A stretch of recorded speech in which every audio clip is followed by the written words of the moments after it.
Good morning. Today, 8 January 2025, Wednesday, wisdom of word of god morning ડિવોશનમાં આપ સર્વનો આવકાર કરવામાં આવે છે અને પ્રેમી સલામ પાઠવવામાં આવે છે. આજે સવારે આપણે પ્રભુના વચનોમાંથી નીતિ વચનોનું પુસ્તક અને એનો 12મો અધ્યાય અને એની 8મી કલમ ઉપર ટૂંકું મનન કરવા માગીએ છીએ. પ્રોવર્બ્સ ચેપ્ટર 12 વર્સ 8 અને પ્રભુનું વચન ત્યાં આ પ્રમાણે લખવામાં આવ્યું છે: માણસ પોતાના જ્ઞાન પ્રમાણે વખાણ પામશે, પણ જે ભ્રષ્ટ અંતઃકરણનો છે તે તુચ્છ ગણાશે.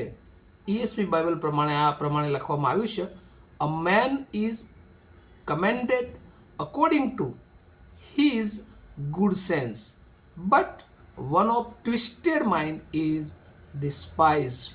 અને અહીંયા બહુ અદ્ભુત રીતે પ્રભુ ખાસ કરીને જે જ્ઞાન છે અને જ્ઞાન દ્વારા ઇટ્સ એપ્રિશિએશન, એ જ્ઞાન એ માણસના જીવનમાં જ્યારે હોય છે ત્યારે એને વખાણ એ અપાવશે, એની પ્રશંસા કરાવશે. બીજા અર્થમાં એને પ્રેઝ, એને લોકો મહિમાવંત, એને લોકો જ્ઞાની, બુદ્ધિમાન માણસ, ઇન્ટેલિજન્ટ તરીકેની ઓળખ એ પોતે પ્રાપ્ત કરશે.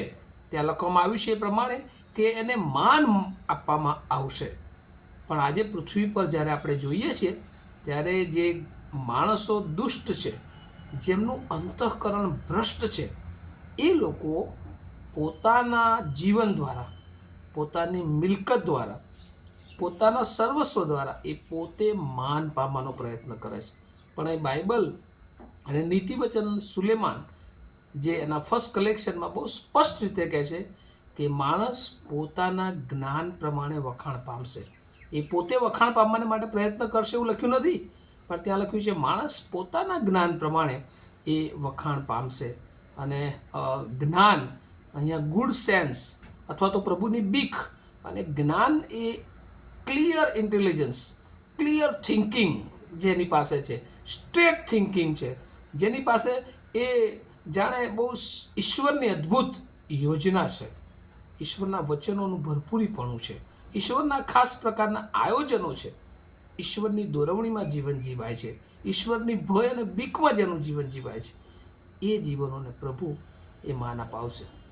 જો આપણે જૂના કરારમાં જોઈએ તો પહેલો સમુએલ એનો 25મો અધ્યાય અને એની 3જી કલમ, ફર્સ્ટ સમુએલ ચેપ્ટર 25 વર્સ 3માં આ પ્રમાણે એ આપણને લખવામાં આવ્યું છે નાબાલ સંબંધી. અને ત્યાં નાબાલ સંબંધી જણાવવામાં આવ્યું છે કે તો બહુ ધનવાન માણસ હતો, પણ કહે છે કે એ અસભ્ય તથા પોતાના વ્યવહારમાં ભ્રષ્ટ હતો. ઘણું બધું હતું એની પાસે, પણ એની ઓળખ ઈશ્વર એ એના વચનોમાં કેવી રીતે અપાવે છે તો કહે છે કે એ અસભ્ય અને પોતાના વ્યવહારમાં ભ્રષ્ટ હતો. જ્યારે એના જ પરિવારમાં એની સ્ત્રી અબિગાઇલ, કે જેના માટે એ લખવામાં આવ્યું છે કે તે બુદ્ધિમાન હતી અને સુંદર હતી, અને એટલે અબિગાઇલ વખાણ પામે છે, પણ નાબાલને જાણે કે તુચ્છ ગણવામાં આવે છે. એની પાસે ઘણું બધું હતું આ પૃથ્વી પરનું, પણ તેમ છતાં એની ગણતરી એ તુચ્છતામાં, ડિસ્પાઇઝ માણસ તરીકે એની ગણતરી એ કરવામાં આવી. અને આ નવા વર્ષમાં પ્રભુ આપણા માટે પણ એક ખાસ કે આપણે વખાણ પામીએ, આપણે ઈશ્વરને વખાણવા લાયક બનીએ એવું ઈશ્વર ઈચ્છે છે. અને ત્યારે આપણે એ ભ્રષ્ટ અંતઃકરણ જો આપણા જીવનમાં રાખ્યું છે. હવે આ ભ્રષ્ટ અંતઃકરણ એટલે શું? તો ભ્રષ્ટ અંતઃકરણ એટલે મેમ્બર ઓફ શેતાન્સ ટીમ.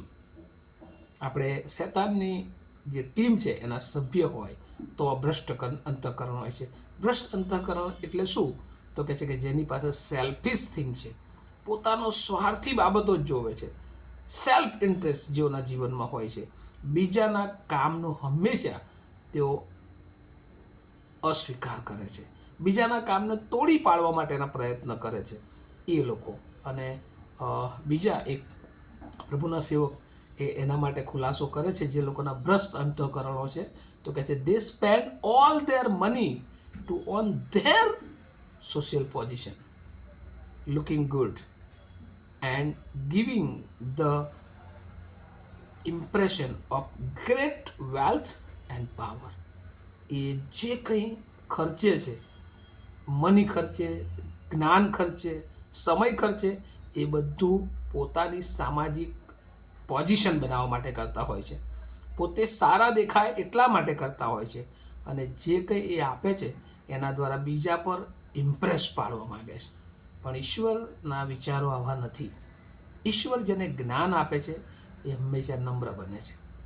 સુલેમાનના જીવનને આપણે જોઈએ છીએ કે સુલેમાને પોતાના વખાણ કદી ચાહ્યા નહીં, પણ એ વખાણ પામ્યો. દાનિયલની પાસે આટલું બધું જ્ઞાન હોવા, સ્વપ્નના ખુલાસા કરે, પણ એને પોતે કદી પોતાનો વખાણ એ કરવા ચાહ્યા નહીં. પણ વખાણ એ તો ઈશ્વર તરફથી થાય છે. પાઉલ પ્રેરિત આટલો જ્ઞાની માણસ હતો, કદી પોતાના વખાણ એ હંમેશા પોતાને એ ગુલામ, પોતાને નમ્ર ઈશ્વરની સમક્ષતામાં જુએ છે. અને જ્યારે આ બધી બાબતો આપણામાં હોય છે, ચોક્કસ પ્રભુ આપણા જીવનને માન અપાવે છે, આપણને સન્માન અપાવે છે. પણ ક્યારે?